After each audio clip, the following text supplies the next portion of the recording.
Hi there, and good morning or good evening, wherever you're reaching us today. I'm Chris Tyree. I'm a journalist with Orb Media. We're based in Washington, D.C. We're a journalism organization, and we work very hard to bring stories to the world that share our common human story. And we're really excited today to be live with you to talk about our most recent project on microplastics. And the story, Invisibles, the plastic within us. So I'm excited to be able to introduce some great scientists who worked with us and some who haven't, to talk today a little bit about microplastics and why we should be having these discussions. We have with us Dr. Sherry Mason, who is the professor of chemistry and the chair of the Department of Geology and Environmental Sciences at the State University of New York at Fredonia.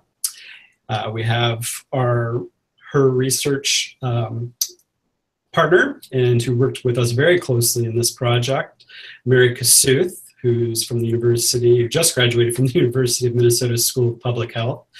And we also have with us, joining us from Norway, Dr. Amy Luscher, who's been studying microplastics since pretty much microplastics were defined by Dr. Richard Thompson. I thought maybe we would start off just trying to understand what is a microplastic exactly, and where do they come from. And so, Sam, maybe you can tell us a little bit about how you got started in researching microplastics in the first place. Oh, absolutely, I'd be happy to. I'm actually originally from Dallas, Texas, and I moved up north for my graduate work, and then moved east, and have been living along the shores of the Great Lakes for I guess 16 years now.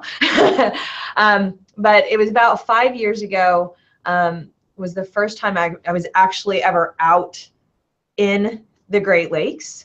And I was on a tall ship, this beautiful, double-masted, square-rigged War of 1812 vessel sailing the Great Lakes as a part of an environmental science course. And had some downtime, was watching the water as it went past the boat, and just kind of reminded it of everything that I had seen, heard, and read about plastic pollution in the world's oceans. And I wondered, what about the Great Lakes? At that point in time, we were about 10 years really into like the big kind of news stories about oceanic plastic pollution. And we had this, storyline that we talked about how the plastic made its way to the oceans through these freshwater systems. But to my knowledge, I had no information on any kind of plastic research in freshwater. And, I live along the shores of the largest freshwater ecosystem in the entire world. So it seemed pretty primed. I came home and I did a literature review and was really kind of surprised to find that really there wasn't any information out there. And so I asked my colleagues, and we decided that next year, just for fun, we would do some trawling in the Great Lakes and see what we could find. And so in 2012, we conducted the first ever survey for plastic pollution in the Great Lakes. And the results of that really just kind of consumed me. And all of a sudden I found, I'd been a research scientist before, but I studied air. But I was much more a teacher than I was a researcher. I was much more interested in teaching in the classroom. But with this project, I just became consumed. And it really kind of took over my life, and I realized I had all these questions, and we started looking at all of the Great Lakes, then we looked at tributaries to the Great Lakes, we looked at wastewater treatment plants, we've looked at fish, and then most recently this drinking water study that we conducted with you guys. So. Well, that's a great segue for me to introduce my collaboration partner, Dan Morrison, a tremendous journalist and writer. Dan will, and I worked pretty much for a year on this story, I believe, traveling around the world to bring sort of bring this story to life. Dan, can you talk a little bit about what the story was about? I should also say Dan is in Chennai at the moment, so he might have a little bit of a delay in reaching us. And he looks frozen. All right. Well, so yeah, Dan and I, in the pre-reporting of our story, just sort of to jump off what you were just talking about and how it consumed you, we were asked to look at a couple different stories. One was on microbeads, and the more we did that research, we saw that, wow, there seems to be a real lack of journalism and stories written about microplastics in general, and where do microplastics come from and what are they? And so in that sort of pre-reporting, we spoke with a researcher, Mark Brown, who's in Australia, talking about the microfibers that he'd been finding, and he was saying that in doing that research, he was having a really hard time coming up with blanks that were clean out of his faucet in his lab. And it dawned on me, like, wow, that's kind of interesting. You mean you're having a hard time getting water out of your tap that doesn't have microplastics in it? And he was like, yes. And so that got me thinking, like, and I asked him, has anybody ever done any research on that? And it seemed like nobody had. And so that's sort of where we took off and said, what if we could work with a lab to investigate this? We all need water to live. It's essential for us to live as humans. And so that's where Dan and I took off. And Dan, maybe you can talk a little bit more about that from your perspective. Can you hear me? Yes, we can hear you. Sure. So, yeah, what we found when we asked this question of researchers around the world was that most did not think we would find plastic in tap water. And so to test this out, we worked with Mary Kossuth and Sam to devise an experiment where we collected tap water samples from 5 continents, cities and towns around the world, from mega cities like New Delhi, like New York, and smaller places, even a village in North Carolina of 1,200 people, and we put it to the test. Were there plastics, and if so, in what density? And the results were quite surprising. Mary, do you want to talk about a little bit about what we found? Yeah, I like how Sam kind of gave a background, a personal background. Do you mind if I indulge a little bit in the same? Yeah. So I grew up in Duluth, Minnesota, which is right on the shores of Lake Superior, and I lived there all of my childhood, save for 1 year when I moved to China. And I'll tell you, I didn't really appreciate the clean air and water that I had in my hometown until I moved to another part of the world. So I got my graduate degree, a Master's of Science that I just completed in the School of Public Health here at the University of Minnesota. And a couple of years ago, I was looking for a project for my final project. And I'd known about plastic pollution in the oceans from what would you call it? A podcast, I suppose, or it was on the radio. Ira Glass's This American Life in 2003 had a little clip from Captain James Moore, and so that was just sort of in the back of my head for the longest time. And then when I heard about Dr. Mason's research, I had to find a way to reach out to her and see if I could be involved in some way. And here we are.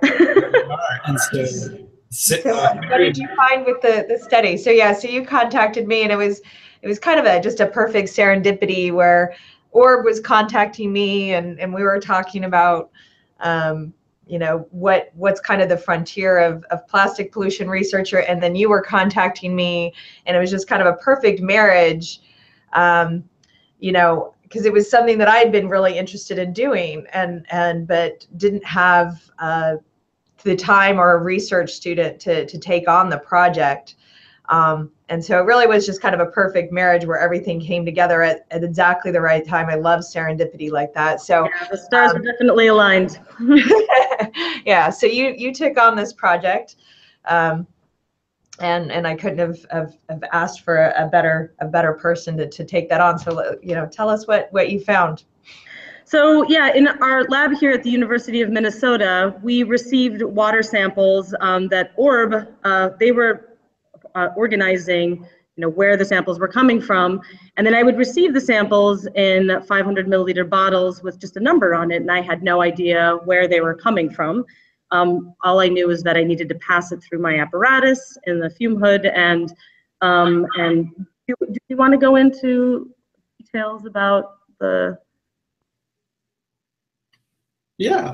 Yeah, okay. So anyways, so we pass it. I pass it through the apparatus and filtered the water, and we stained it with a special dye that helps us determine the difference between something that's synthetic and something that's a natural fiber.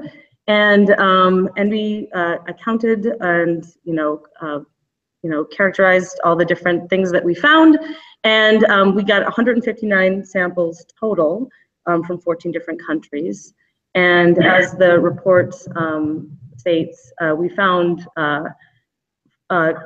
contamination in 83% of the water samples. And which was fairly staggering when you think about it. Yeah. And those were microfibers primarily, correct? Yes, the vast majority of it, over 98%, were fibers. Mm-hmm. And did that surprise you at all from what you maybe were thinking you would see? This is my first science project to ever be involved in, so I really wanted to go into it with an open mind and didn't want to know what I was going to expect. But reflecting on it now, yes, absolutely, that's a very high number. Amy, in Norway, what did you think when you first saw those results coming across on news sites? I think when I saw it come up in the news, I was like, great, I guess this is where we're going to be going next. And I wasn't wrong. We had a few emails and phone calls come in the next few days asking if NIVA wanted to do a similar study or on some smaller scales. And we're now coordinating a few projects for several clients to look at microplastics, or for the presence of microplastics in drinking water and from drinking water sources around the whole of Norway. So we haven't got the results yet, but I am at the moment getting packages on my desk every day of bottles of water to filter down, and we're using the same method as Mary and Sam, so we should have some comparable results soon enough. Excellent. It does look like there might be a few fibers in there, but we just haven't had a chance to check them properly yet. Amy, maybe you could tell us a little bit about your background as well. So I have recently, 6 months ago, moved out here to Norway to work at the Norwegian Institute of Water Research, or NIVA, and we're working on lots of different projects to do with microplastics, all the way from release through wastewater treatment plants, sewage sludge, rivers, football fields, and then to the ocean, which is my side. So we're looking at contamination in biota, contamination in benthic sediments, and then the effects of plastic exposure on organisms. So within NIVA, we've got quite a lot of expertise, and mine is primarily focused on the marine environment. So before I moved here, I developed a few methods during my PhD in Galway Mayo Institute of Technology in Ireland. So I studied the distribution of microplastics in the North Atlantic, as well as the Arctic. And I also was investigating biota for microplastics, from small mesopelagic fish all the way up to whales and dolphins. So I've got quite a lot of background when it comes to interactions of biota. And I'm also working with Sam in GASAMP, which is looking at on an international scale, the harmonization of plastic monitoring. So when a lot of people hear these results, they feel a bit uncomfortable, like lay people. But for others, some responses I've gotten from people I know has been, so what? So there's plastic in the tap water I drink. There's stuff everywhere. Sort of, they say, what are the stakes with microplastics in consumables, in food and drinking water? I think if plastics can end up in consumables in many different ways. So they can settle out from atmospheric processes, or they could be present there through production. And I don't think it should be a cause of alarm until we actually know how much microplastics and plastics are present in consumables, which is what we're now finding out. We don't have those baseline data yet to know what the effects could be. We could look at it on a different scale and maybe look at microplastics present in food that you eat or the beers that we drink. We've seen these reports for the last few years, and the levels of plastics we're finding, we don't know if they're high and we don't know if they're low, because this is the first time we've been seeing the reports. So any conclusions that we draw from that, we have to take with a pinch of salt, but also be aware that as research develops and we understand the properties of plastics more and the effects of plastics more, we might have to change our results. So we don't want people to be alarmed until we know more, because we don't know enough yet. I don't know if Sam can add to that, but I think that's the best way. I agree with you, Amy. And it's to me, and what I've always said when people ask me about, what's coming out of this is that this isn't like, we shouldn't be freaking out at this point, but basically that this is a warning, right? It's the canary in the coal mine. It's calling the attention to the fact that plastics have become a ubiquitous contaminant in our environment. It's in our air, it's in our water, it's in our seafood, it's in our soil, it's in our beer, it's in our sea salt, it's just like, it's everywhere. And, and I'm not suggesting, we certainly can't stop drinking water, and I'm not going to stop drinking beer or wine. And I'm not a big salt person, but if I'm using salt, I'll use my sea salt. So I'm not trying to. I don't think we're to the point where we're telling people to be afraid for their life, but I think it's an awareness. Like, we need to be aware that plastics have become this ubiquitous, that they're literally everywhere. And we are getting some results from these ecotoxicological studies that I think tell us that we should be much more thoughtful on how we use this material, right? There's a lot of chemicals embedded in plastics when it's manufactured. We know that as plastic is in the environment, that chemicals will stick to the outside of the plastic. And so, as a chemist, that's my kind of main interest, although I haven't done much with it, but that's kind of where I want to go eventually, is looking at much more of this kind of these chemicals. And so the way that I look at plastics in the environment is that they're these little poison pills. They have all of these chemicals that we know are endocrine disruptors. We know that these chemicals have impacts on human health, and we know that these plastics are a way to move those chemicals from the external environment and into the food web and into us. And so to me, that's enough of kind of information to start kind of rethinking our relationship with this material. And so that's what I really encourage people, is to rethink our relationship with this material. Do you need to buy your water in a plastic bottle? No. Most of us don't. Most of us have very clean water coming out of our tap. Do we need that plastic bag when we go to the grocery store? If you can see behind me, this is my plastic bag man. He was made by a student. And that's the number of plastic bags that one person uses in a year. On average, 500 plastic bags that one person in the developed worlds that use it a year. And so we really need to kind of rethink this. Can I add something to that too? Yes, please do. So our family here in Minneapolis, there's 4 of us, just gathered up all of the plastic that we purchased, and we're pretty, ecologically conscious, try and reduce our global footprint as much as possible. We live in a tiny home, but we accumulated just like 14 paper garbage bags of plastic in 30 days. It was astounding how much we acquired, and you don't think about it because our municipal waste system is so efficient. It's so good at spiriting away this material that we don't have to think about it. And so I really challenge people to try this activity, just to make yourself conscious of how much plastic we're consuming without even a second thought.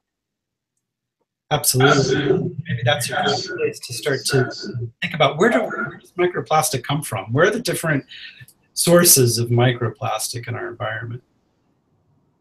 Ultimately, it's us, right? It's all of the plastic that we use and lose, either intentionally or unintentionally every day. I was driving down the street the other day and watched somebody throw something out of their car as we were driving, and was very depressed about that. So whether it's intentional or not, so it's the bags, it's the bottles, it's the caps, it's the cigarette butts, it's the pens, it's glasses, and it's just all of that.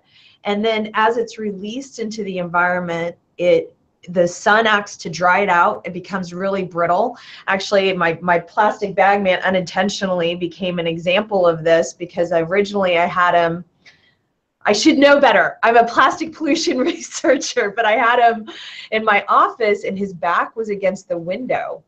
And so the sunlight would come in and it made him really dry. And now if you grab him, it's just microplastic.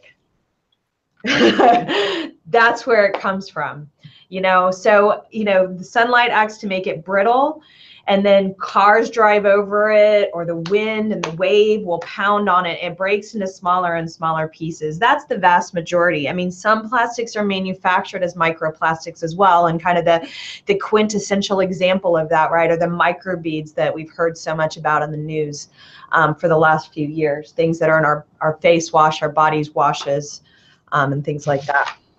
But mainly what we found were fibers, and so I think we have to also talk about plastic, synthetic materials that are used to make textiles, and that includes our clothing and carpeting and all kinds of other fabrics. Microfiber cloths that you find everywhere nowadays. Right. And how do you think those are getting into the environment, Mary? Well, by just laundering your clothes, for one, and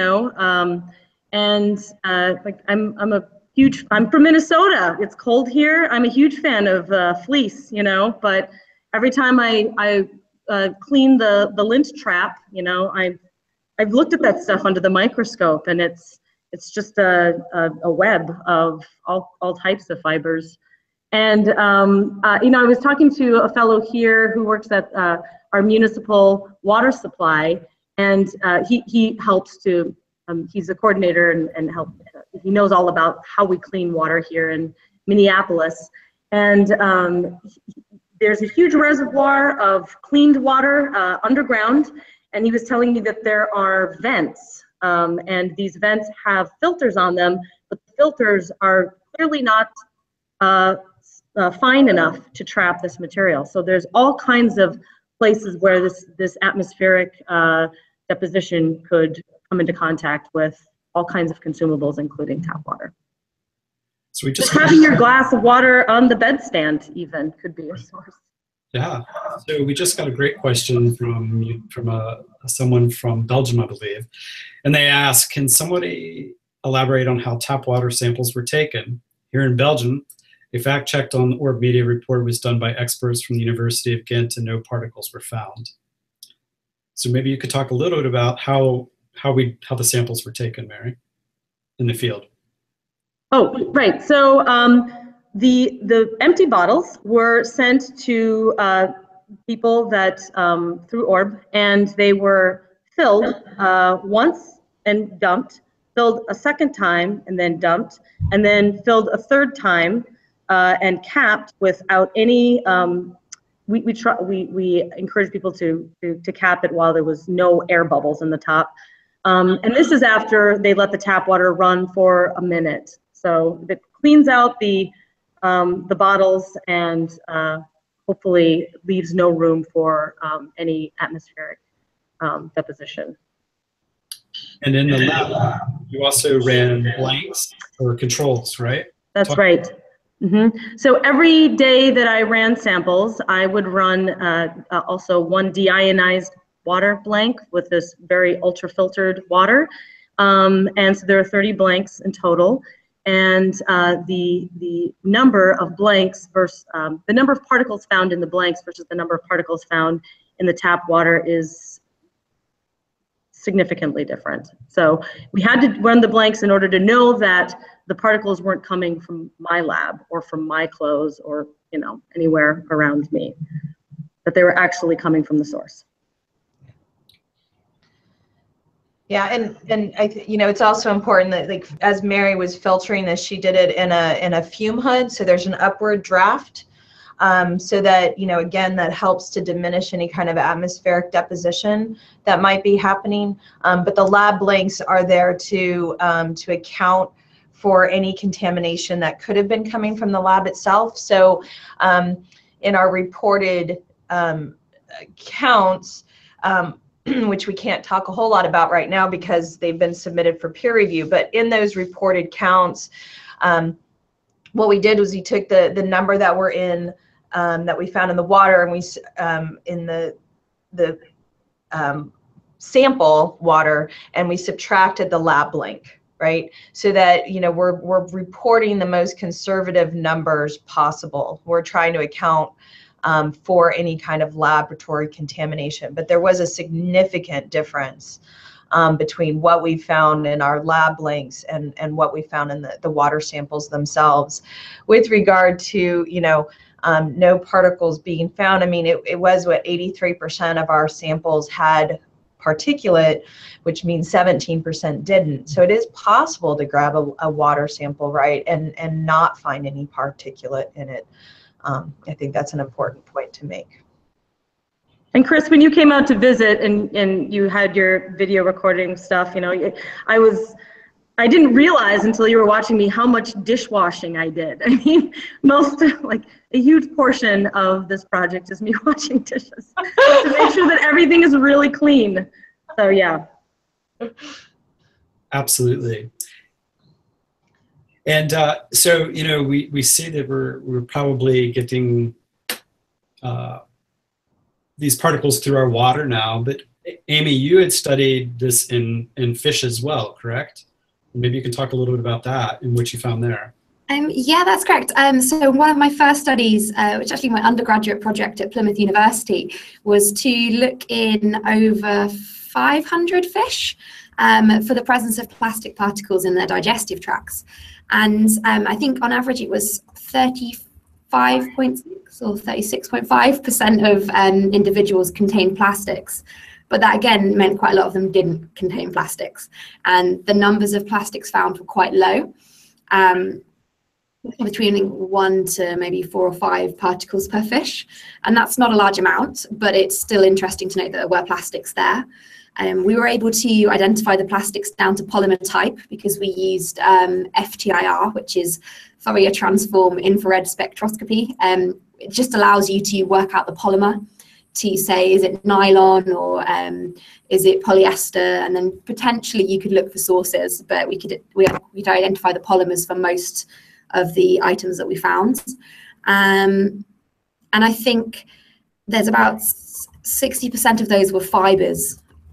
So we were finding fragments as well, but mainly fibers. And we carried on, when I moved for my PhD, I looked at fish again in the North Atlantic, but I only had a less than 10% level of ingestion. These were mesopelagic fish. There are lots of smaller species of fish, but they're known to primarily feed in the surface waters. So I had expected to find a larger quantity of microplastics in their gut, but the fish have a very fast digestion.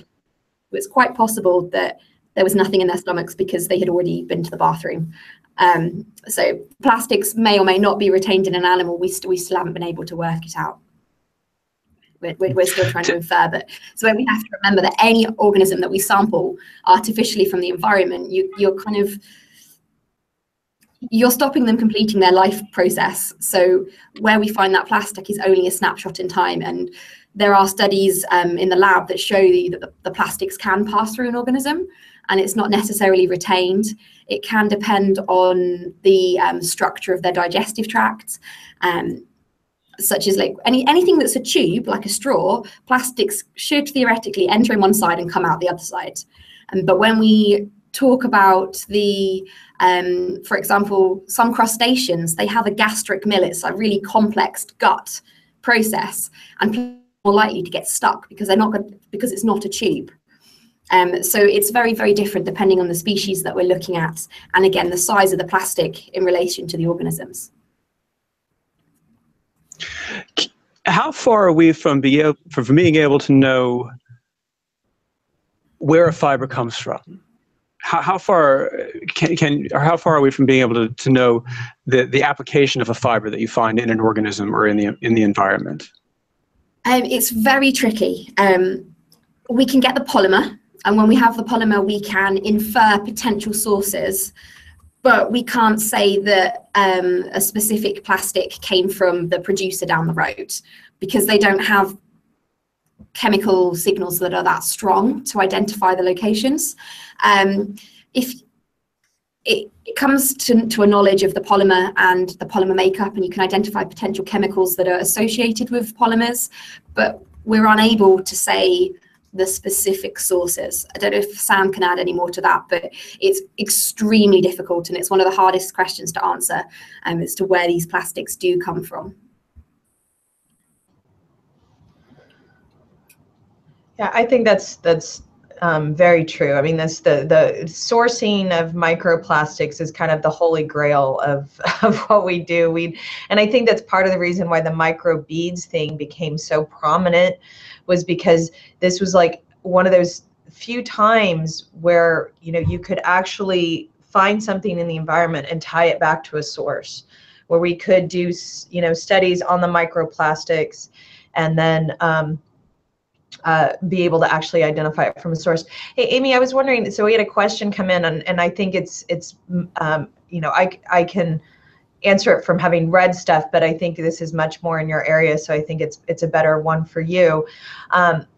The question says, consuming microfilaments covered in toxins is an enormous threat, especially to a cancer survivor like me, which is not me, but the person who wrote it. Has science found a higher incidence of tumors in fish and seabirds and mammals? You know, and I'm assuming that she means, you know, animals that we know have ingested microplastics. I don't think it's possible to answer that directly yet. We're still at the stage of working out the initial implications of plastic ingestion. In regards to larger plastics, there may be associated tumors and parasites and pathogens due to that long-term presence within guts if the plastics are unable to leave. But we haven't been able to monitor it yet, or not that I'm aware of, in the laboratory and wild-caught organisms. And plastics it is true that plastics do have chemicals associated with them. And sometimes those chemicals can be chemicals that are put there during the production process, but also chemicals that have been absorbed from the environment. However, the implication that these chemicals could have on animals that interact with the plastics, we still have very limited results from the laboratory. And these laboratory studies are the foundation of the research at the moment, but we have to use, in many cases, quite high levels of chemicals or plastics to see a response. And they may not necessarily be reflective of the plastic and contaminant load that's in the environment. So there are cases where plastics have shown decreased energy and effects on reproduction, but we haven't got anything that really links back to tumors and larger pathogenic materials and stuff like that just yet. I'm aware there's people working on it, but there's not that I'm aware of right now, not any clear results. Does that answer the question? Yeah, and there was a really interesting study that just came out recently, probably within the last 2 weeks, about we know that microplastics break down in the natural environment using sound and waves, and they get smaller and smaller and smaller, and then they eventually get to, I guess, nanoplastic scale, which is under a micron, which is extremely small, not visible with the naked eye. But those nanoparticles have a way of getting through cell membranes, right? Or at least this is what we've been talking with researchers about. And the study that was conducted looked at how these were getting into fish brains and causing behavior issues. I don't know if you all had seen that, but it seems like the science is really starting to get motivated. Do you get that feeling as well? I've been watching the science develop over the last few years, and it's really hard to keep up with publications that are coming out. I have a pile on my desk that I meant to read from last week, and it's going to double by the end of today or tomorrow. So I haven't read the one on the fish brains, but it is in the pile. Especially in the case of nanoplastics, the research is kind of shifting towards nanoplastics, because I think this is where we're going to look and we're going to notice effects on organisms. Most microplastics that we study are quite large, and anything greater than 150 microns will not cross cell membranes. So we're not going to see any subcellular effects, because the plastics can't really pass into the blood or the lymph system. But anything smaller has the potential to cross the cell boundary. And that's why most studies are now going towards nanoplastics, because the nanoplastics appear to be, or will appear to have, the biggest effect, and may be more of a concern than microplastics. But the research is still really, it's still infantile. We're still kind of developing it and following through ideas. So there's still a lot of hypotheses to follow up, I suppose, or to create. Yeah. I agree. And I mean, so you have two different kind of aspects to this. One is that there's the chemicals that are in and on the plastic, and the ability of plastics to transfer those into organisms. The plastic may be excreted, but if the plastic is within the organism for a long enough period of time, those chemicals can desorb into the organism, and most of those chemicals would be stored in the fat. And then you have the impacts of the plastic themselves. So that's where you're talking about, but that would have to cross those membranes.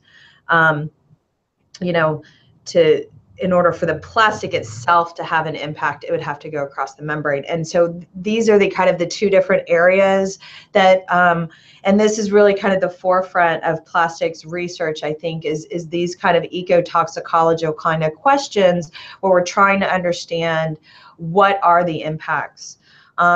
With regard to the chemicals, I mean, what we do know is that those chemicals have impacts on organisms. We don't know if so we know the chemicals do.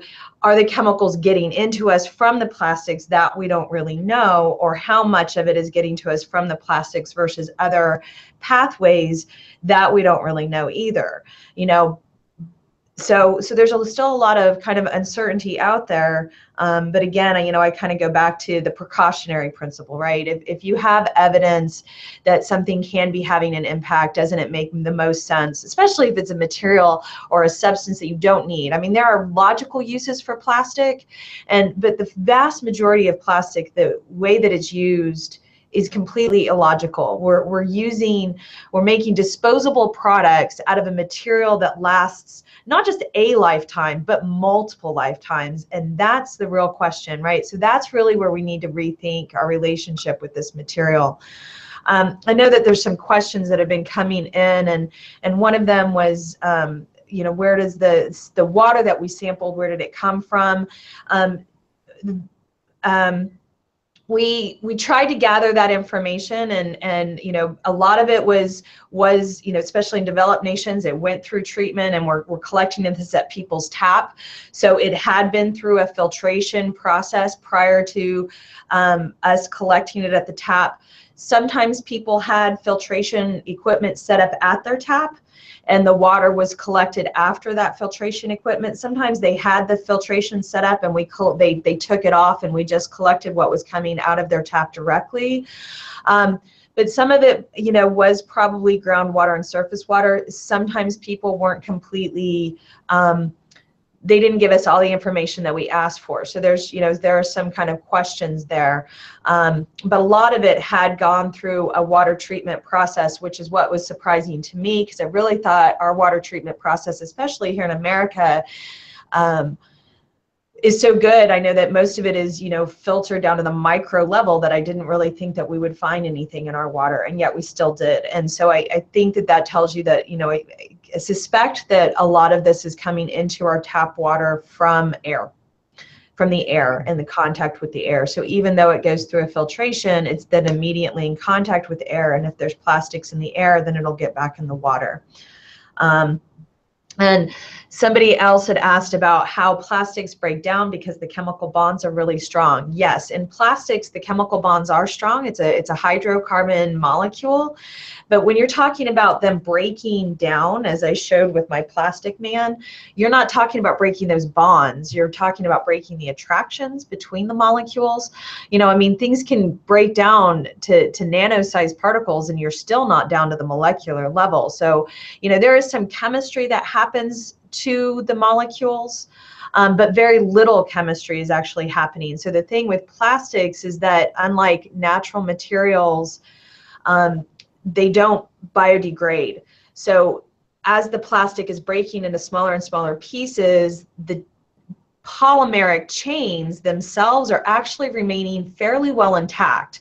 Although that's another kind of area of scientific research, is for us to learn more about how the polymers themselves oxidize and react and break down, and what chemicals they release in that process, because no one's really studied polymers from the kind of the aspect of a chemist. You know, this is the chemist in the room who's talking about this, right? As the polymers break down, what kind of chemicals do they release in that process? But what we know at this point is that there's not a whole lot of chemistry going on with the polymers themselves. They're just breaking into smaller and smaller. And then we also had somebody ask, can we filter plastic from drinking water? And I'm just gonna, I've said this to probably a few hundred people at this point. I'm just gonna go ahead and say it again. I don't think we can filter ourselves out of this problem. That's really, I think, a big take-home message from our study with the orb was, you know, a lot of that water that we tested had been filtered, and we still found plastic in the water.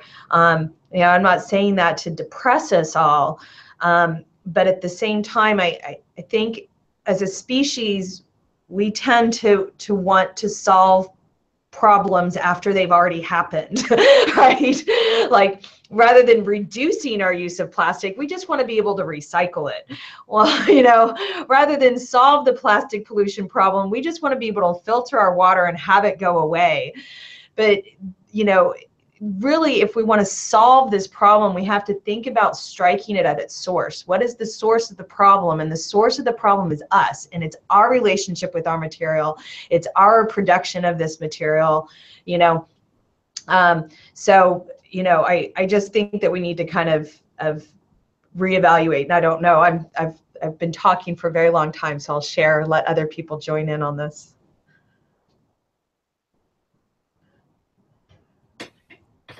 Dan? AB, anybody? I can keep talking. I'm really good at talking. I am a professor after all. That's what I get paid to do. But I don't want to dominate the Google Hangouts. So. Well, we were, you know, I would say that once we went into the field to do the reporting before we ever knew what the results really were. And we were just interested to know where is all this plastic coming from? We know that millions and millions of tons of it are getting into our water systems, fresh water and ocean water, through our pollution. you know, through the straws and the bags and things that just end up in there. But there were some other crazy sources that we'd never really, well, that I had never personally never even thought about, like car tires. You know, most people don't realize the car tires today are not natural rubber. They're synthetic rubber made with synthetic polymers. And that paint, you know, acrylic paint is actually a plastic paint, and things like that. And when we clean our paintbrushes, we're basically sending maybe even smaller particles of paint down the drain. It was, you know, it starts when you start adding all these different sources up, it does start to feel like we need to start thinking about what do we do about this, and what are the human health implications, and what does science need for us to move forward in that way? I think as we're identifying more and more sources, we have to start again at the beginning and like, how much is there before we can work out what the implications can be, especially for human health, because I'll just put it out there, it's a very big jump from saying, oh, plastics are released from car tires, how are they going to affect humans? Because I don't go along licking a road, for instance. But those car tires, when they defragment and they break down, as well as road paint and any other plastic that we use, that will eventually enter the environment, whether that's terrestrial, freshwater or marine. And we're still trying to work out all of the different links. We know most of them, but I'm sure more of them will emerge. And we have to try and look at the implications that could have on the first organisms they interact with. And humans aren't at the top of that list. They're actually a lot further down the food chain in quite a few of these instances. So I don't think that until we've worked out how the first biota that interact with them are affected, we can jump straight to humans. We can make inferences based on knowledge that we have already achieved or acquired, but we still can't say what the full implication could be for humans. Right. And is that, you know, we've heard some different reasons why that might be. One is that science is still relatively new in this field, but also that the ability to find a control group that would be, so you'd be able to study that, would be very hard to find. Is that right? Yeah. I think as plastics have been used for about 60, 70 years now. So it's very difficult to find a pristine, clean environment to start with to monitor, because we found plastics all the way up to the Arctic and the Antarctic and in the Sahara deserts and other places like that. There is plastics everywhere that we've tried to look in varying quantities. So we really need to develop a new baseline or a new norm, because plastics are in the environment. It's whether that amount is going to increase dramatically or whether actually we adapt to deal with those plastics or that level of plastics as we go along. I'm not sure, because the subject is so new. It's in a way the development in the science is of a lot similar to the developments in other scientific fields, and we're still in the basic phase of finding out what is going on. We shouldn't be jumping to conclusions so quickly. We should be aware that there will be conclusions that may be really detrimental. But until we've got a little bit more knowledge, we don't want to be scaremongering, but we do want to be opening people's eyes to the fact that this is going on. That's why I think it's really important. I could probably use the idea of seafood here. It's really important for us to say plastics have been found in seafood. They're present in shellfish, they're present in fish. But the implications of that to humans may not be as scary as some people could infer, because we take out the stomachs of fish when we eat them. So if the big bits of plastics don't get into the tissues, then we're fine. But we eat mussels whole, so any plastics that could be inside that mussel may be a problem. However, even if we do ingest those plastics, it doesn't mean that they're going to have an effect on us, because if they're big enough to go straight through our body, should we really be concerned? And that opens up a lot more questions, and it's a huge discussion at the moment, because we really don't know just yet. So we need to do a bit more. We need to just keep researching, and we need more money for research, and then we can just keep going. There you go. And so, what are plastics made of? I mean, we've been talking about all these microplastics, the bigger the smaller picture, but when we jump back, what makes a plastic? So plastics is a, I haven't got the definition in front of me. I'm sure Sam's going to open up a document in a second. She's got that look on her face. Plastic is a type of material that is made from synthetic and semi-synthetic materials, and even from organic compounds, that is chemically formed to create this product. There are three main types of plastics. We call them thermoplastics, thermosets, and elastomers. And they all have different polymers or different properties. So elastomers are really flexible plastics, and you can stretch them and they go back to their initial shapes, such as rubber or neoprene. And thermoplastics are a type of plastic that you can melt down into a shape, and then you can remelt it and remold it into another form of plastic. Like plastic bottles, for instance. They can be recycled and reformed. And then we have the thermosets, and they're a type of plastic that once they've been created, they're very difficult, they're not malleable, and we can't get them out of that shape.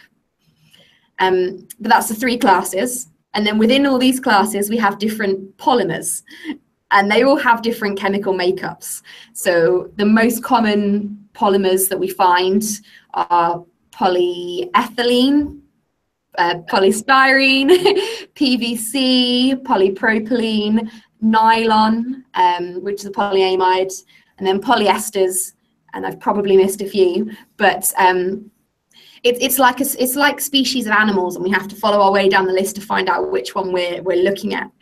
And every single polymer has different properties, and they all have different additives depending on who's produced the plastic. So that's what makes the study of plastics very difficult. They're not an individual species. So they're not a hermit crab versus a brown crab, for instance. They're a lot more complex and a lot harder for us to tell the difference and find out what exactly is going on and how they're acting in the environment, because some can absorb chemicals really easily from the environment, and they can release chemicals very easily. But that might not be the same to more inert plastics. I don't know if Sam can add any more, maybe. I think the point that you're making there at the end is a really important one. I mean, the complications of plastic versus other materials. I mean, glass is silicon dioxide. It doesn't matter if you're talking about glass from a beer bottle or, it's like any item of glass that you have is silicon dioxide. That's all it is. It's glass, paper is cellulose fibers, and those cellulose fibers can come from a number of different materials, cotton, hemp, all sorts of things, but it's cellulose. That's what it is. It's one thing. Plastic is not. Plastic is a whole multitude. It's enormous. I mean, people think plastic and they look at the bottom of their, plastic items, and they see a real little recycling symbol with a number, and it's 1 through 7. And so they think there's 7 types of plastic. No, there's hundreds of thousands of different types of plastics, depending upon what kind of polymer is in it, what kind of additives have been added to it, all those different things.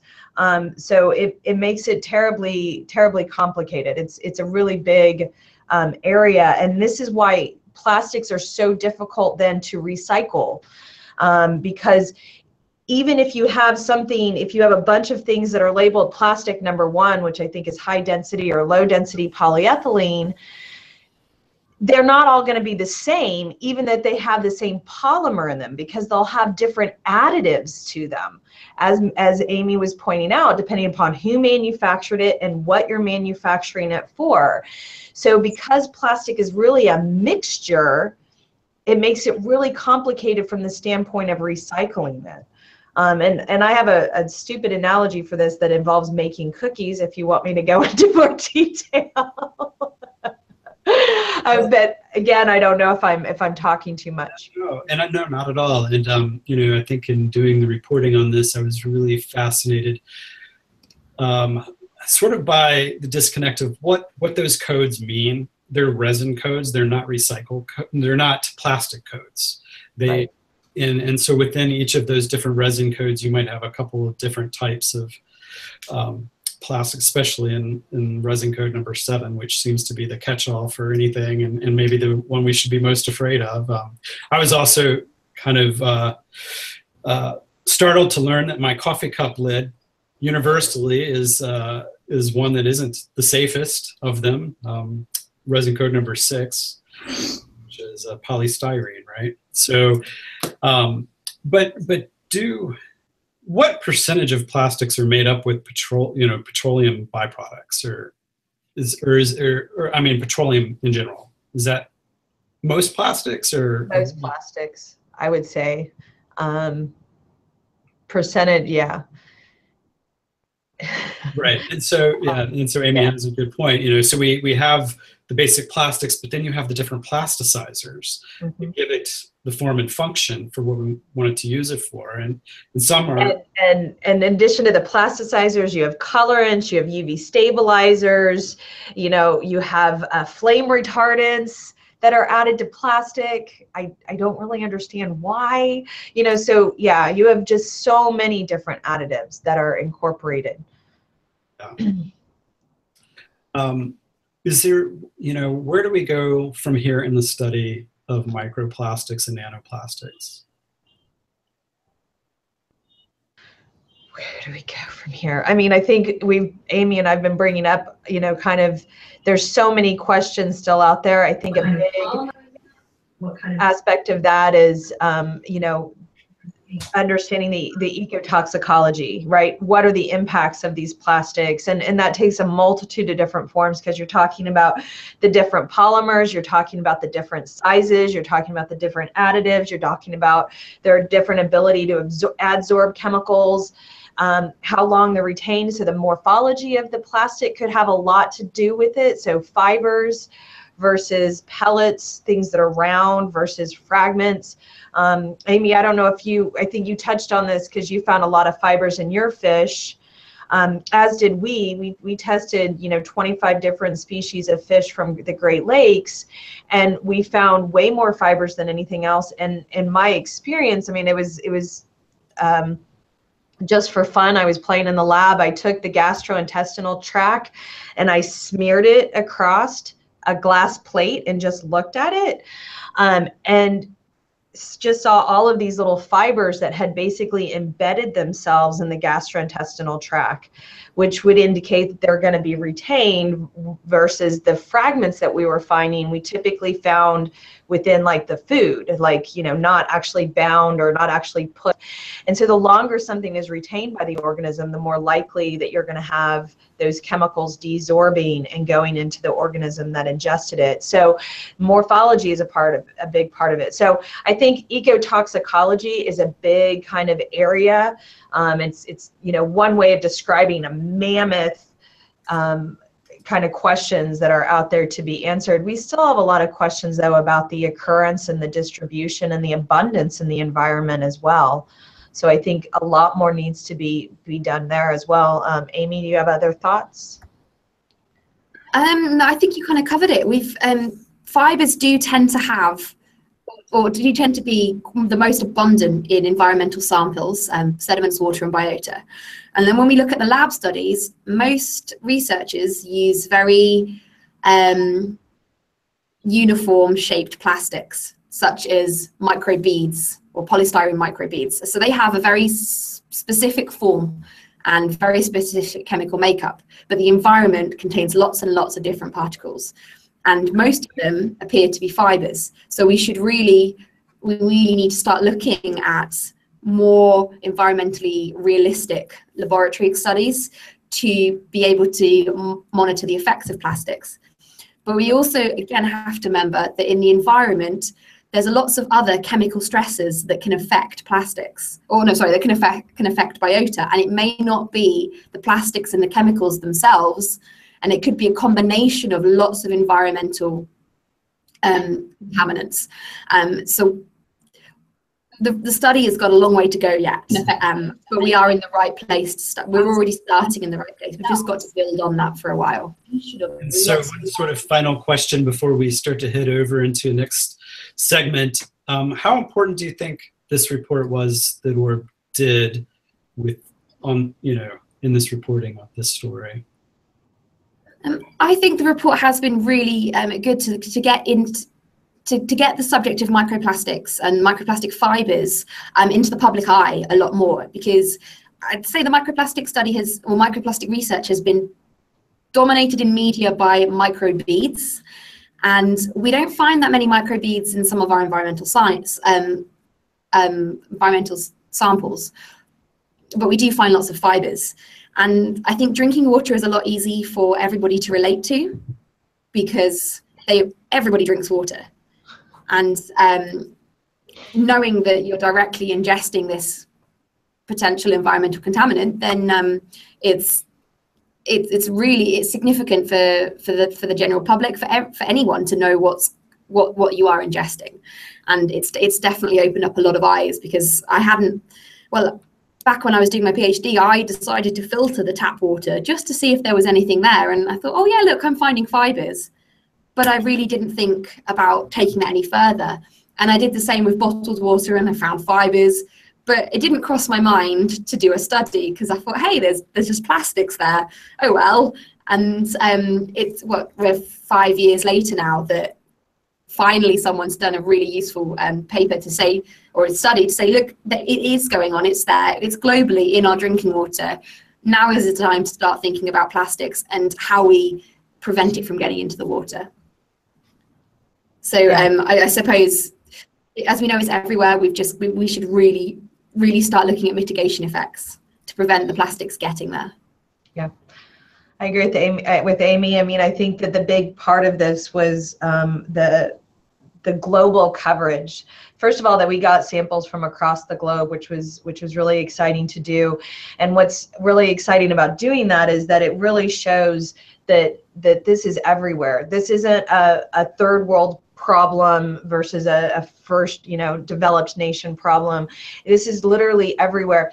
And we did, I know we focus a lot on tap water, but I think it's important to note that we did also test 3 bottled water brands and found microplastics in those as well. And I think that's really important for people to know, because it was never the point, and it's not the point of this study, that we need to be shifting from tap water to bottled water. Bottled water is not going to be any better. In fact, most of the time, bottled water is just bottled tap water. That's all it is. They took your tap water and put it in a plastic bottle and are selling it to you at 10,000 times the cost of what you're paying to have it just come out of your tap.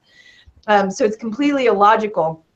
And in that process, right, I mean, you've got the shipping, and they're not shipping it cold. So, as it's warm, chemicals from the plastic bottle can and do, they've shown this, leach from the bottle itself into the water. So it's, definitely, this is not go run to the bottled water. This is, tap water is still your best option over bottled water. But this is an awareness that, plastic is everywhere, and I think that's really kind of I think what was so good about this, and I agree with you too, Amy, it's as much as I was appreciative that the microbead thing helped to get plastics into the discussion, it became the dominant. Everybody thought all microplastics were microbeads, and microbeads were only one part of the problem. And I think, and I've been saying, especially since the United States passed our legislation, and people would ask, oh, what's the next thing? What's the next thing? I was always like, microfibers. Microfibers are the next big thing. That's the thing we need to be talking about. And it's nice to see that coming into the public sphere, to see people talking about it. Excellent. Well, thank you so much, Amy, and of course, Sam, for spending some time with us to talk through the science side of things and in our reporting. Thank you so much, and you're free to stick around as we move into sort of the next phase, which would be talking about mitigation. And I'm not sure if Dan can hear me. Dan, my colleague, is in Chennai. Are you there, Dan? Can you hear me? I'm here. Yeah, I can hear you. Do you want to segue into the next section? So,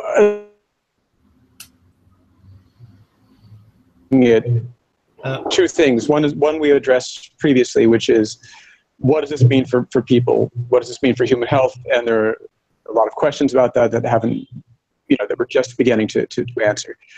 The next thing is what can individuals do, and what can governments and regulatory bodies do, and what can industry do to get a hold of this and so of plastic waste in the environment. And I think that's what we're going to move on to next. Right.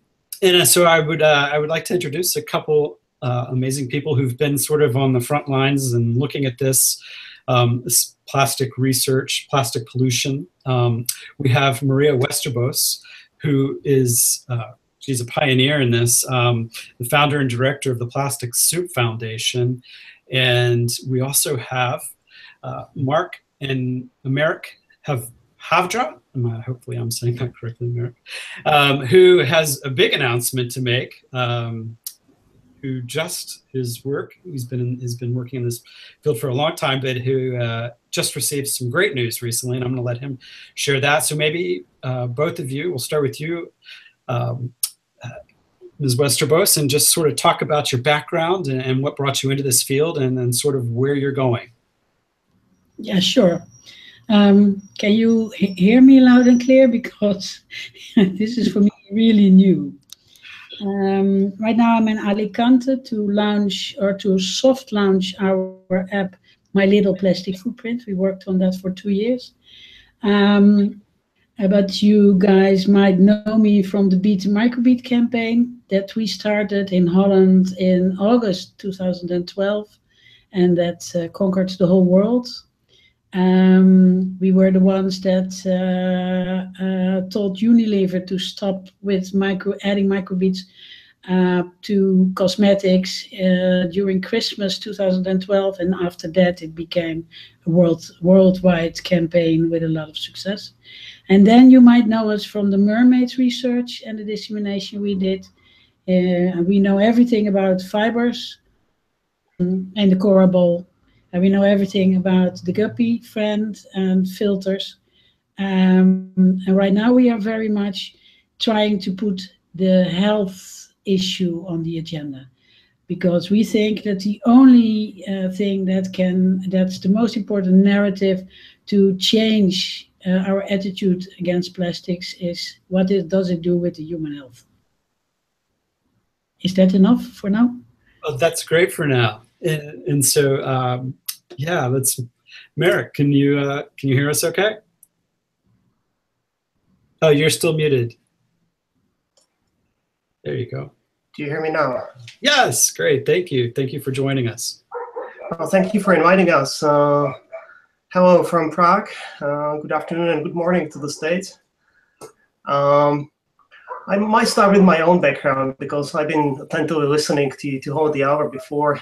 And my mom worked all her life as a toxicologist, and she worked in the basic medical research. So I've been kind of exposed to thinking about the pollution which is in the environment all my youth. And I kind of deviated from the family traditions, and I started to study social sciences. And mostly I've been involved with the kind of systems analysis. I did my PhD on systems analysis on the political systems, and I started to work on understanding better the behavior of people, and this is my contribution to the topic. Getting to other big news you have already mentioned, Chris. Yes, we've been super excited and super delighted by winning basically the Circle Design Challenge organized by IDEO and sponsored by Ellen MacArthur Foundation. And we won, the team of MIBA, which stands for the minimum waste. We won with our approach how to actually minimize the production of packaging waste. And I'm happy to describe the idea and the whole ecosystem which we've been thinking about, which we've been developing here in Prague. It's, I think we need to, we have this love affair with plastic, right? I mean, it is an amazing, amazing product. It does so many different things for us, from our glasses to many other things, but we need it. But we don't often think about where that plastic thing goes, and so the use of our plastic, and maybe you could explain a little bit about what is the circular, this sort of circular economy of plastic that your research and your product is built on. Right. We kind of, our main philosophy, if you will, is to prevent the creation of the plastic. So there's been a lot of talk about recycling. There's been lots of talk about changing the materials so they would be less, they would have less environmental impact, and etc. But we would like to really reduce the waste which is produced. So we call it recycling, basically. And the idea is to, not only the idea, actually, we have really put the technology together already, and we are now working on the prototypes, is to create an ecosystem which would use reusable containers, reusable capsules in a way, to transport the goods from producers directly to retail outlets. And the retail outlets, the shoppers could use either reusable containers to bring only the amount actually they want to buy of the goods, to bring it home, to take it home, or they could use really low impact packaging. And by that, we really reduce, especially the secondary and tertiary packaging, by a big amount. So fascinating. And so, Maria, tell me a little bit about how you got interested. Where did you first come into an awareness that microplastics were an issue? Well, I was working in tele, so I produced big series, and in all from documentaries to kids programs for 25 years. So I influenced people, and then at the moment I had a real I had it with that, and I thought I needed to do the second half of my life something more valuable than selling bad stuff to people, because television is also about selling products, product placement. So I decided to go to find a real new challenge. And then I bumped into the plastic soup already, and I was so amazed about this issue that it was so intriguing that I thought, that's impossible, it's not true. And as many others, it triggered me so much that I changed my life. I founded the Plastic Soup Foundation. I became friends with Charles Moore, who took me on a trip in my head and told me what he needed. So he was my kickoff. And well, now we are here. We are one of the, they say, advocacy organizations in the world, and all we do is stop plastic at the source. So what for us is the most important thing is that all that talk about recycling, of course, that's necessary, but if you now produce 340 billion kilos a year, and within 20 years that will be 640 billion kilos a year, and what are we doing? We're only producing more, less, and we keep on throwing it away. So it's more about reduce, and see if we can tackle the problem or can solve the problem, at least start with solving the problem, because we use less. We need to change our perspective, I think. That's what I think. Too much plastic, more and more. So everybody's responsible. We, the consumers, industry, governments and industry don't want to reduce their plastic use. They want to sell more. 270 new factories from the United States of America who are doing it. I don't know what it is. Schaliegas, we call it in Holland. Take out of gas instead of oil. Even more cheap, oil industry having a lot of interest in plastic producing industry and vice versa. You know, plastic in medicine. Well, I always am hard to stop if I start talking. Oh, that's so you said, Maria, you say that everyone is responsible, but when you diffuse responsibility so far over billions of humans, that means that everyone carries just a tiny bit of responsibility, and then it makes it hard to bring changes.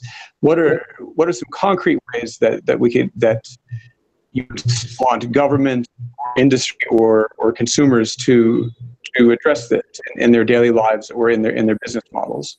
Well, at first, I think that governments and industry should invest in research, scientific research, what the effects on humans are, not only on fish and what it does with the brains of fish. It needs to be, we need to look into the issue, what it does with our brains and our blood, what the nanoplastics are doing there.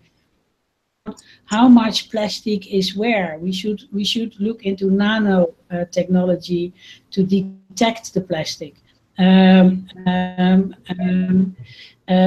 think that the tool that we developed, which is now a soft launch because we need to test it more, is my little plastic footprint, which is full of pledges for everybody and a huge discovery, a lot of questions to learn more about plastic, so discover it, and campaigns all over the world and pledges to do something for yourself and share it with others.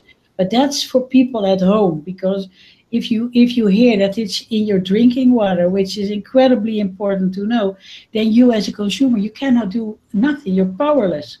You cannot start drinking other water. And the alternative to start drinking it from plastic bottles is also worse, or even worse. So the consumer is quite powerless if you don't help him with tools to influence industry. And industry should take responsibility, not by saying let's research in the circular economy and then let's recycle. We all know that recycling, it's only going good for 7 times and then you are in the shit anyhow. So you should do more than that. And the first thing is not produce more.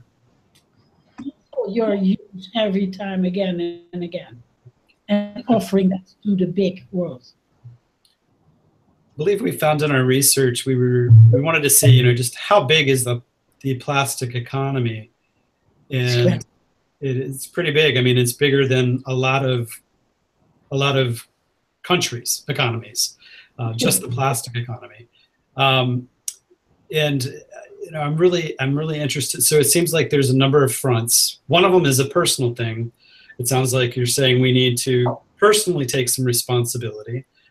We've heard that in the previous talk. We need to take some personal responsibility. Yeah. We need to hold some accountability to the corporations that are in the companies that make the plastic. Yeah. But and then there's the innovation side of this that looks at this. Maybe it's the circular kind of, how do we take what's already there and reuse that in a better way? They must work as fast as they can. And in industry, should work their butts off. I think, Chris, the point you're making is exactly right. There are multiple kind of aspects to this, and in terms of manufacturing, from the moment that a product is manufactured, it needs to be thought about what's going to happen at the end of its life, right? And so you're manufacturing products that are designed to be reused and recycled and reformed, and all of that needs to be part of the concept at the very forefront, when we're making these. And there's also a legislative piece to this too, right? So I think those are all parts of it. So personal, yes, we need to all be taking our own part. So if we reduce our use of plastic, then it won't be produced as much. I mean, industry responds to us. I think to say that the consumer is powerless, underestimates the power of the consumer, quite frankly, because we vote every single day with the money that we spend. And I think it's really important for us to acknowledge and really accept that. That's a huge responsibility. If I'm going, huh? I didn't say that. What I said. Oh no, I wasn't criticizing you. I was trying to add to what you were saying. What I said is the consumer is powerless when you tell him that it's in his drinking water.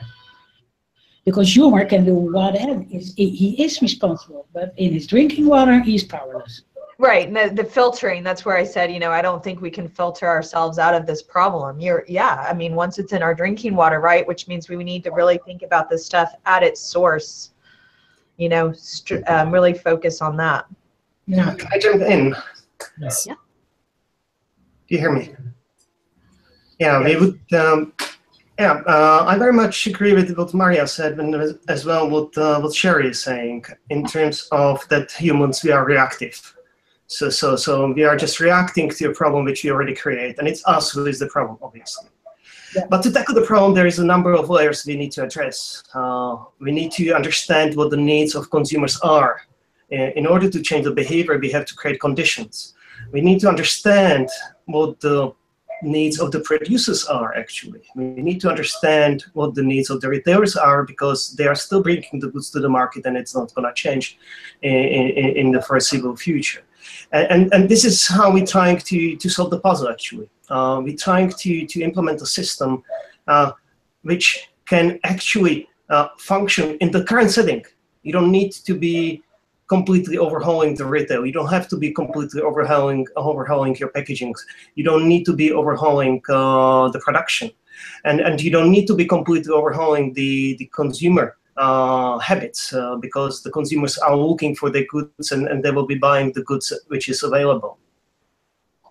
What we are trying to do is really to reduce the packaging waste before it happens. So we kind of using the reusable. That's what's really important here. It's a reusable capsule which is circulating for a number of times. So it's produced in order to serve multiple cycles. And then it's up to the consumer to actually take it up in terms of how they deal with the kind of a final mile, and how they transport the goods to their households. So in terms of science, I think there is a very important piece of work to still be done, and you've been discussing this for the whole hour before now, in terms of understanding the negative impact. And we need to understand the negative impact in the life cycle approach, and there's not enough in public of understanding what the life cycle assessment is, life cycle assessment is, sorry. And we need to bring this up. We need to communicate this much better, that the NGO's been doing, that the government's been doing, that the academics been doing, and to understand the impacts in the life cycle approach, and to show, yes, we can act in order to actually prevent the waste. So prevent the situation we are having, the microplastics in the water and elsewhere. But then that's also a layer. It's not in that million of tons of clothes in which they're using all kind of polyester and nylon and acrylic, and it's raining plastic by now because of our clothes. It's not about the tires, which are losing little pieces all over the place. Of course, you can do what you do is very important, but at the same time, there are sources of plastic which are so overwhelming and so poisoning that we should act on that too. And 40% of the plastic we use, we throw away within 20 minutes all over the world. So let's at least look at that 40% to start with, because that will too. The more people, the more throwaway plastics. So plastics. Yeah, so there's kind of, there in the research here and learning more about it, we have single-use plastics, and then we have, plastics that we use that are, my blender is made of plastic. It's hard. I'm probably not throwing that away. In fact, it's a Vitamix, so you're not getting it out of my hands forever.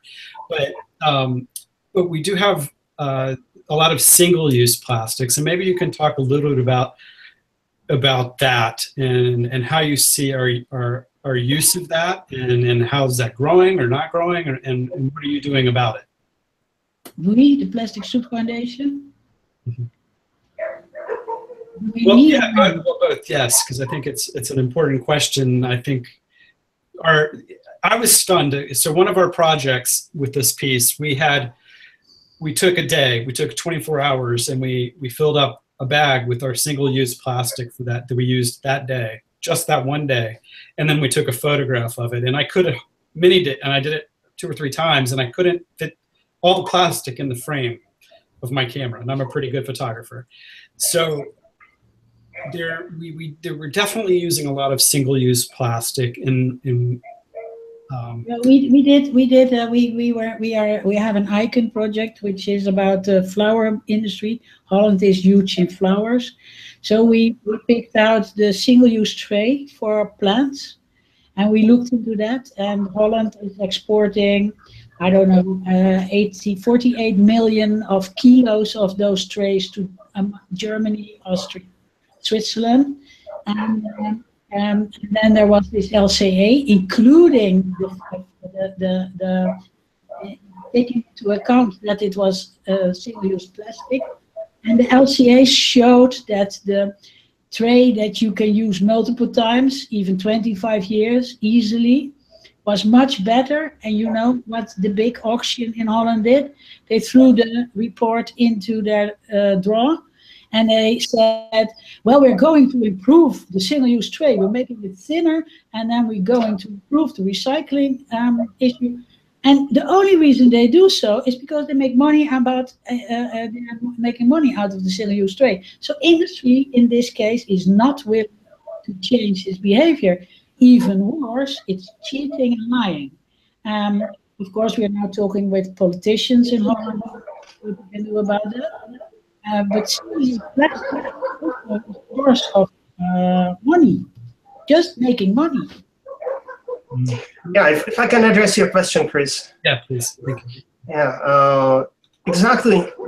This is why we kind of like addressing the prevention of creation of waste. So we really strongly believe there are ways, and our technology and our whole ecosystem actually allowing to reduce the creation of the waste. And I think the approach you opted for in terms of making the picture of the old plastic, of the single-use plastic you used, is great. I mean, it's a great way how to make the people aware how much they really produce by their ordinary behavior as consumers. And we need to create, in order to communicate better, we need to create narratives. And these narratives need to be addressed both to the public and as well to the politicians. And these narratives could really help us to kind of like change from that old-fashioned recycling in a way. Of course, it's important, etc. We have discussed that, but to really switch to prevention and to invest much more in prevention. We have similar discussions in medicine, that we should really much more invest into prevention than into cure. But again, this is the problem that we're active as humans. There needs to be a kind of a catalyst who bring that up. And secondly, as I have said, we need to create conditions for the behavioral change. The behavioral change is not going to happen just by communicating the negative impact. We need to create conditions so the shoppers actually experience nice experience. And this is why, for example, we created this within our ecosystem is a mobile app, which allows you really nice experience while shopping. And at the same time, we need to make sure that it does not actually increase the final price. We've been very much aware as a business, we've been very much aware of the final price. And because if you increase the price, be it to the producers, be it to the retailers, it will then translate to the higher price to consumers, and this means they will not, the conditions will not be created in order to change their behavior. How do you see the chemical industry, the petroleum industry, and the manufacturers of plastics coming together around this concept of circular economy then? Are they, are you, you know, is it being well received on their end? Because it is going to be, it is a profitable business for them. They're making a lot of money making plastics. We're using more plastic now than any time in history. You know, Well, how does that change? yeah, well, there are two ways, obviously. There's a behavioral change at the end of consumers and at the end of other actors in the supply chain. That's one. The second is obviously the regulation has to come in. Right. And maybe I start with the regulation. We need clear scientific evidence of the impacts, and that this will help us to actually push the legislation through, which is needed. The industry is here to make profits, and the shareholders understand that they want the companies to make profits. It's difficult to change that, and I don't think it's not a good idea actually to try to change that. We need to convince the industry that these are the negative impacts, and the industry needs to invest much more in terms of research in making sure that actually the plastic which they produce at the end is not as harmful as it is today. And one of the ways is obviously the correct regulation. So we need to make sure that the regulation puts the right incentives for the industry to move away from the most, I mean, we kind of like in the risk assessment environment, aren't we? So to move away from the most dangerous substances which are now polluting our waters and environment in general. So what's the success story in terms of regulation? You know, what are models for how a consumer good can be regulated in such a way as to reduce its waste and reduce it getting into the environment? Yeah, well, I've been working with the European Commission before, so now I'm really talking about on my personal behalf and on behalf of MEVA. There's been a great success, for example, with the single-use plastic bags in the retail outlets. So it works that there are multiple approaches which you can deploy. One is putting a small price. One is just making them basically illegal. Certain types of packaging. So there are different ways, be it both like more administrative and regulatory, as well be it more economic driven in terms of creating the right incentives for different actors in the supply chain, not only for consumers. And I think we could move much more in that direction in the future, actually.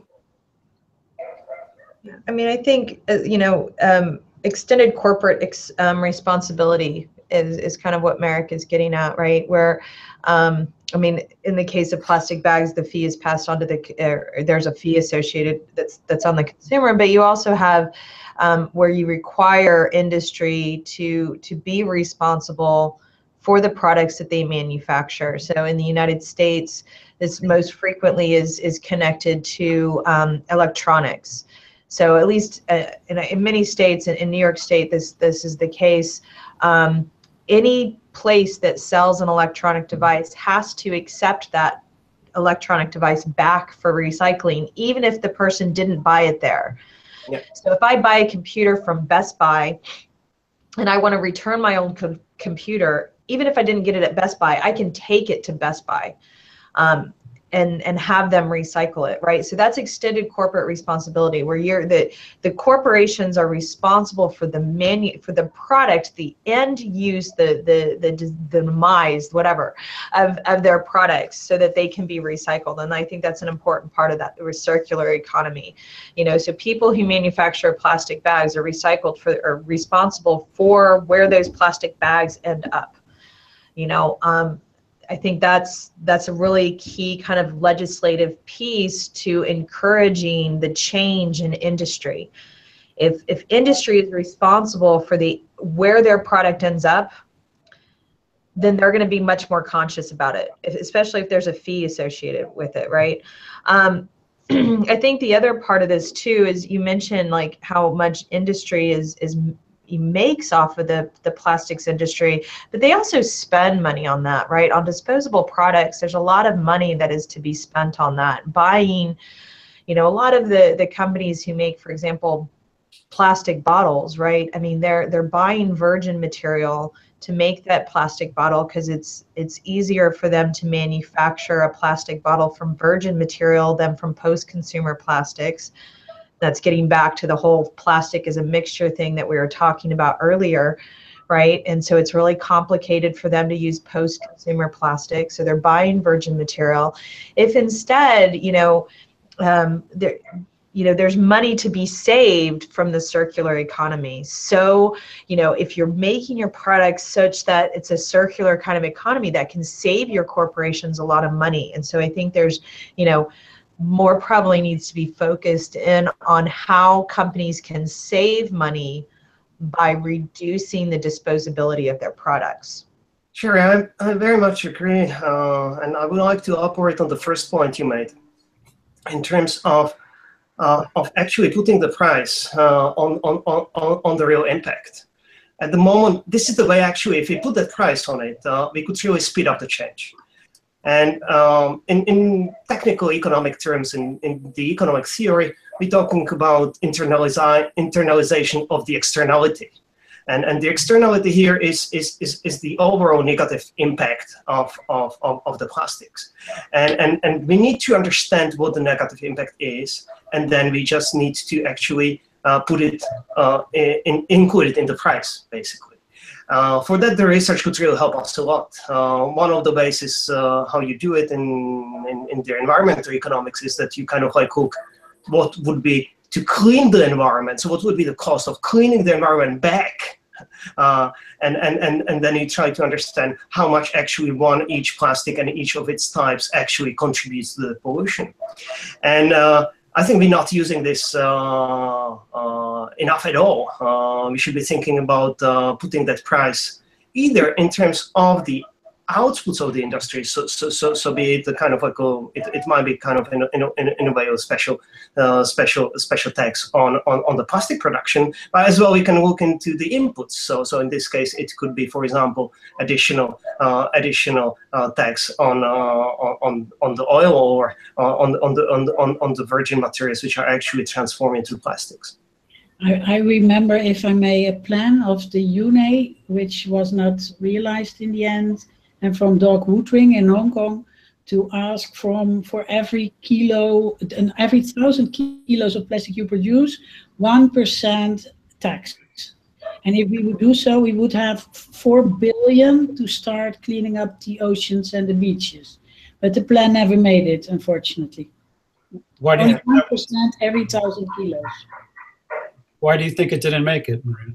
I don't know. I think we should revival the idea, see if we can make it happen anyhow, because maybe then the time was not ripe yet. It's all about we learn more and more about the issue, so we learn more and more what to do and how to do it and how to find each other, because in the end we need to work together all. We need to work, the government, the industry, the NGOs, the scientists. We need to build bridges and start working together instead of fighting each other, and look for what's the best. That's what I think. So that's the industry has the insight that they are needed very much to help the earth instead of only making profits, and that the governments take responsibility for that. I think I was in Malta for our ocean, and I saw a lot of people almost crying on stage. And there were a lot of bold words, and I was very happy to see that very prominent people like Prince Charles and the Prince of Monaco, but also this lawyer in Mumbai that's cleaning the beaches, that all those people were on stage urgently asking the world to change. So that gave me a lot of hope and inspiration. Yeah, maybe getting back to the issue how to incentivize the kind of the right behavior at various ends of the supply chain. Again, if you manage to kind of internalize that costs, it will create natural incentives for industry to move away from the current type of pollution. It will just create a natural incentive to create plastics which do not pollute that much, and this could really help a lot. As well, it will help us to incentivize the prevention of the pollution, which we are trying to focus. So this kind of regulation is, I think, very important in terms of moving quicker and not just being waiting till everything is polluted by the microplastics. Maria, you mentioned the Cora ball and the Guppy filter, I think it's called. And what do you think of these consumer level initiatives to capture plastic fibers before they're emitted in the wash into wastewater? Yeah. What do you make of that? Well, I invited Guppy Friend and Cora Ball for a press release of the final Mermaid results to Holland. I think it's incredibly important that people, grassroots, start developing solutions. But I think it's very sad that industry itself, and especially fashion industry, don't take responsibility. Science is really, the facts are alarming. And what I know by now is that fashion industry is very much into redoing all the research because they're not sure it's really happening, instead of starting at the source where you can work on coatings, changing the yarn, reduce the use of plastics, or make the yarn different because you knit it and you can woven knit. I don't know, very. I'm really female in that sense. So, but industry does nothing. And if they do something, I now know they're working on a filter that's at the end of the cyclist. That's the washing machine, and the washing machine is end of the pipe. We should do that at the front. I understand that we cannot. We need to make clothes out of plastic because we cannot use cotton. And we cannot use, there's not enough for all of us, but we can make sure that it will not end up in our waterways. And that's very sad. They don't do that yet. They're as defensive as the cosmetic industry was in 2012. For us, it's a revival. Everything happens the same, and everything is happening again. So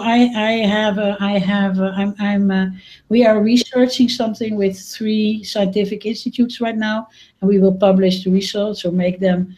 We will spread the message mid-November. Then I expect to have all that research and can publish about it. I will call you, or I will call you, Chris. Good, very good. I hope you will, Maria. That would definitely. We're very interested in this topic, as you know, and we're continuing our research too into other aspects of this story. We were in Plymouth speaking with Dr. Thompson, and Dr. Thompson was one of the pioneers in the study of microplastics. He actually may be credited with coming up with the term microplastics, some say. And when we were speaking with him, he was talking about, and this is a chemistry question, about being able to limit the number. Right now we have thousands, if not millions, of different types of, maybe billions of different types of plastics, right? Is it possible to narrow that down into 2 or 3 plasticizers or types of plastics that then we could do something with? Would certainly make it a lot easier to recycle plastics, to reuse plastics, if that was the case, because that's a big issue right now, is just the billions of different types of plastics that are out there. Is it possible? I suppose so. I mean, maybe. It's complicated because we use them for so many different types of products. So our cars are largely made out of plastic, but those are thermosets versus most of the packaging plastic are thermoplastics. And then you have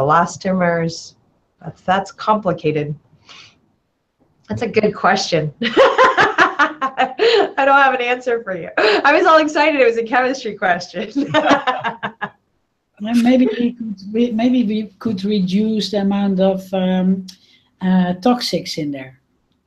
We are only researching now 10 of those toxics, and maybe we should look into much more of the additives in plastic. And if we say that we don't want those toxics in there, that might help. I'm not sure. I'm not a chemist. Also, some of those we could, I mean, like I always point out the flame retardants, because I think it's absolutely completely illogical that we put flame retardants in plastics. I don't understand the point of that. But there's no way to manufacture a plastic and not have it include plasticizers, for example. I mean, well, some plastics need plasticizers, as other plastics need kind of the opposite end of the spectrum. But in order to make plastics moldable, there has to be some kind of additive in there.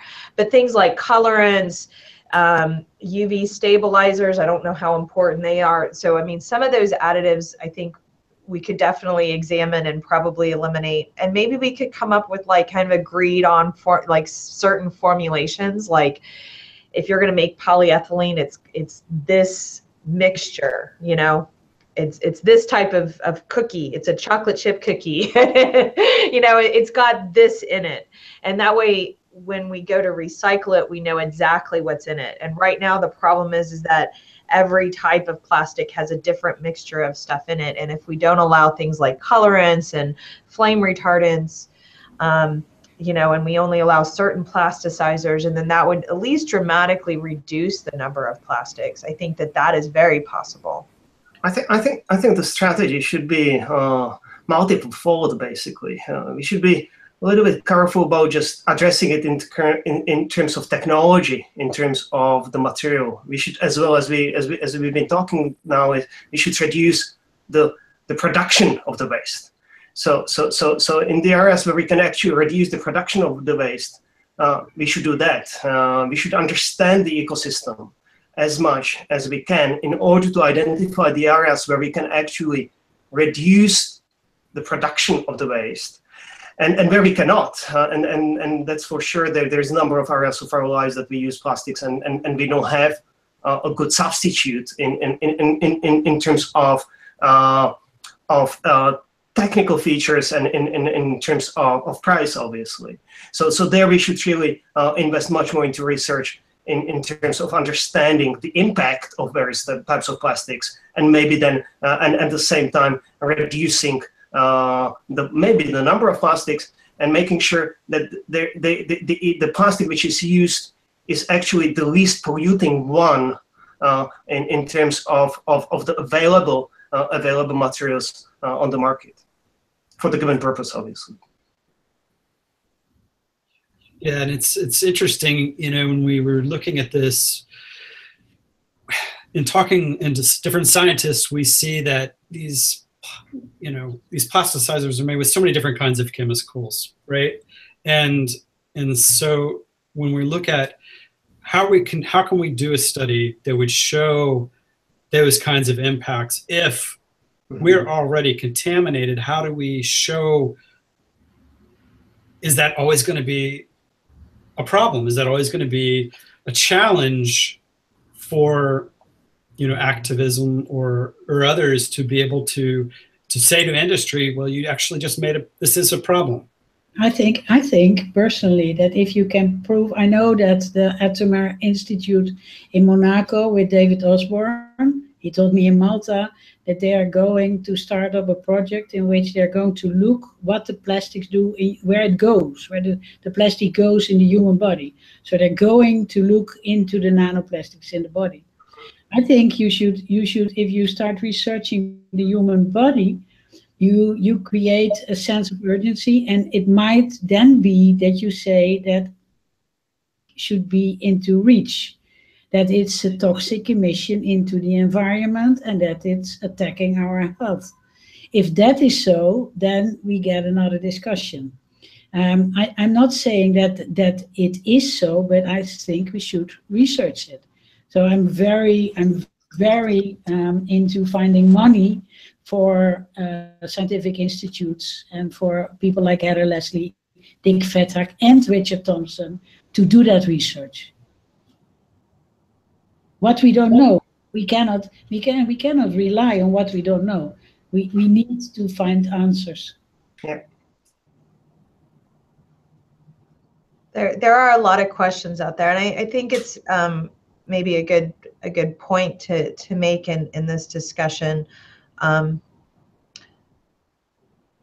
As a species, we face a lot of environmental issues. You know, it's a reality of you know, the dawn of, you know, since the Industrial Revolution, basically, and the development of this.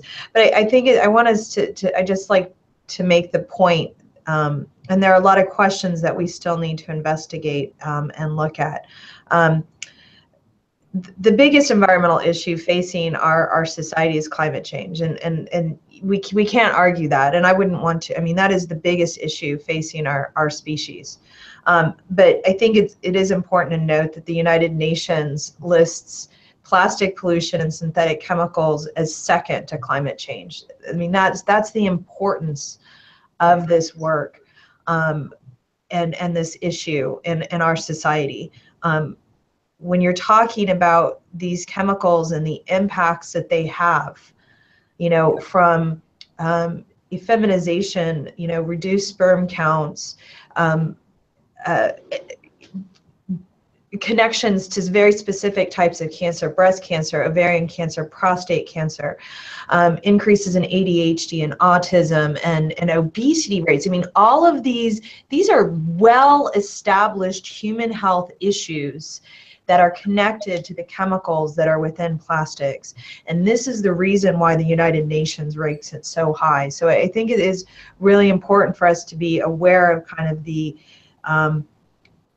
realities, you know, and again, it's not about scaring. I mean, we made this point in the first hour, but this isn't about scaring people. It's about like the only way that you create change is awareness and owning, you know, really being aware of what the problem is, and then investing in kind of those research questions and the topics that we've brought up, you know, from the very basic scientific research to, you know, the societal kind of changes to industrial solutions. You know, all of that is part of this, and that's why there's so many kind of ways to go about it and all these different things to be thinking about. And there's no one path, there's multiple paths. It's like a tree, right? All coming down to the same common goal of really us rethinking our relationship with this material. Yeah, I fully agree.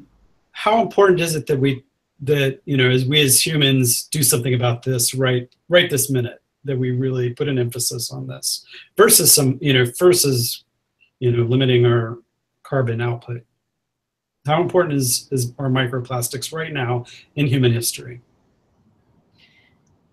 I think it's very important. I think it's even as important as climate change. I think they're really close to each other because plastic is made from oil. The more plastic we produce, the more oil we will use for that. They're really linked to each other.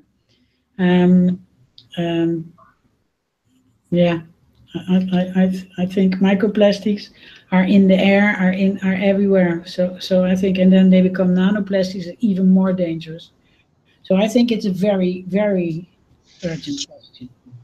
Yeah, I do, by the way, that no, you go, Eric.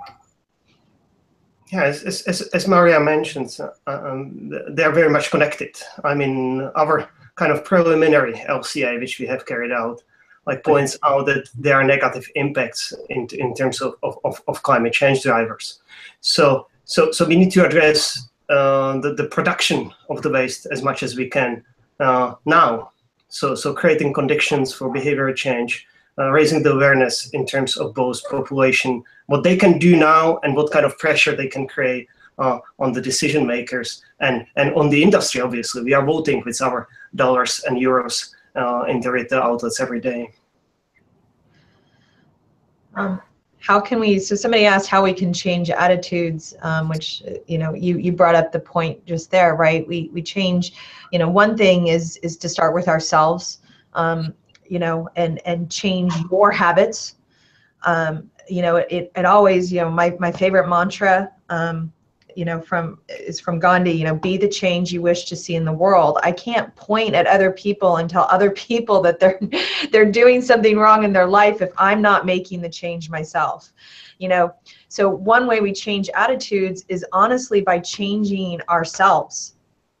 And by changing ourselves, we have to remember that each one of us is a social, you know, we all have social connections, right? So by changing how we interact in the world, we influence those that are around us.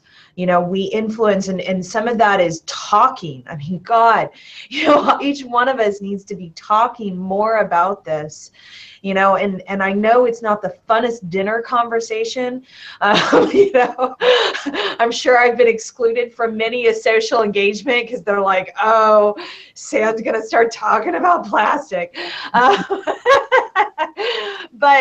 But we need to do that. You know, we need to really talk to people and encourage people, you know, not criticize them. You know, when I see people drinking out of a bottle of water, I do my best to not criticize them, but encourage them. Just say, hey, you know, do you think about how much money you could save if you just bought a recyclable or a reusable bottle and just refilled it? You know, and try and be like encouraging, because, you know, none of us like to be, you know, called out and put down and to think that we're evil, awful people. Even though, you know, each one of us, you know, me included, is where I'm part of the problem just as much as, you know, well, maybe not just as much, but I am part of the problem, right? I'm not perfect. I use plastic. I have plastic pens. I have a whole litany of plastic pens sitting on my desk right now, you know? So, you know, but I think that, you know, I think that's important for us to remember that it starts with us, and it starts with how we can influence those around us. And then, you know, also thinking about putting our money where our mouth is, either through the products we buy or through donations to things like the plastic soup, to Merrick's idea, you know, encouraging and then acting to encourage our legislation and our governments to be acting really in ways that are in our best interest. Yeah, well, we've seen lots of research that people are actually willing to change. When the European Commission carried out the Eurobarometer on the environmental attitudes, like, people are saying, yes, environmental performance of products which we buy, it matters. But at the end, there is something which we call the attitude behavior gap. People have one attitude, but at the end they exhibit different behaviors. And as Tyree is pointing out, like, we need to create conditions for that change. And one of them is obviously we are social beings, and we are very much inspired by the others. And if there's more people, we will be acting, more people will be then acting the way we should. Well, we're getting close to wrapping up here, and I think that was a really good point just now. Is like, what can we do on an individual level? We can make our neighbors aware. I know that I've probably alienated some people on my street since I've worked on this story with Dan. You know, and I do try to limit, you know, if I'm going to the store, can I take a reusable container to fill up my goods with? You know, but what are some things that we should be doing and could be doing? Download our app, My Little Plastic Footprint, tomorrow in the App Store. And it's a test, it's a beta version. Help us to test it, see what's working and what not, give us feedback. And then early December, we will have the app we all waited for to help us to get to make our personal footprint a little bit smaller. And it will help you. I will do my piece of marketing as well as Maria did. Inform your local retailer about MIVA, that there is actually an option to go for unpacked goods, and that there is a way how to prevent lots of packaging waste on the way. So just go outside when you go shopping and ask them how maybe you could implement the system, and we will have we are about to build information center here in Prague, which will be as well kind of like testing and demonstration place where you can kind of like put your hands on the technology in terms of both in terms of consumers as well retailers. So you can send them to Prague, but in the meantime, we will send over some videos to be more environmental friendly. Excellent. I agree. You know, I know that these little actions that we take can seem so minor, but when there's 7 billion people on the planet, it doesn't take long for one small action to add up really quickly, right? So if each person on this planet every day is only using one plastic bag, that's 7 billion plastic bags a day. 365 days a year, you know, and it adds up really, really quickly, right? So by simply the act of not using a plastic bag, think about how quickly that can add up by not asking, you know, by specifically saying, I don't want a straw in my drink, and refusing that straw, by, you know, by not buying bottled water and remembering your reusable containers. And when I go out to eat, I bring reusable containers. So, you know, all of those little actions, I know that they seem small and you think it's completely inconsequential, but you have to remember that there's 7 billion people on the planet.